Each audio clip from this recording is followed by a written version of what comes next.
It's Brian Preston, the Money Guy.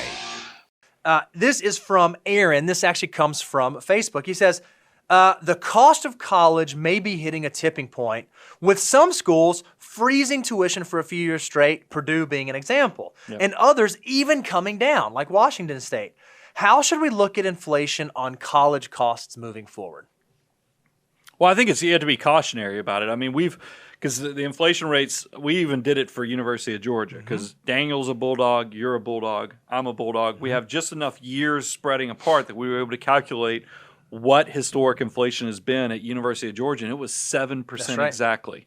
So I definitely think that it's one of those things that has been a just troubled spot in education, because there was no accountability, and it seems like just tuition kept getting higher and higher and higher. I'm glad the institutions have finally woken up and realized, hey, we don't get a blank check on this, and it probably is the blowback because of how student loan debt is pushed back.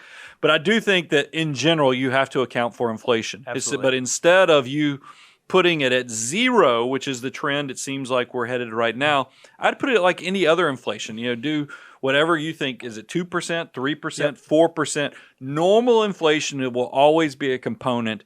So even though there's a positive trend on education, don't just assume it's going to stay at zero forever. I think that's great. If you have a long-term inflation assumption that you're using for retirement analysis or whatever else, I think you can also apply that to college, and you will be well served when it comes to saving for college. I mean, in worst case, if it does stay at zero and you've accounted for 2, 3, 4% inflation, it's much easier to be over, funded than it is to be underfunded. Absolutely. So I'd rather you be conservative. We do that in all of our assumptions. It's a good move for you to do personally as well. A fantastic question. If you have a question you'd like us to answer, you can leave a comment in the comments below. You can go out to our Facebook, Money Guy Show on Facebook.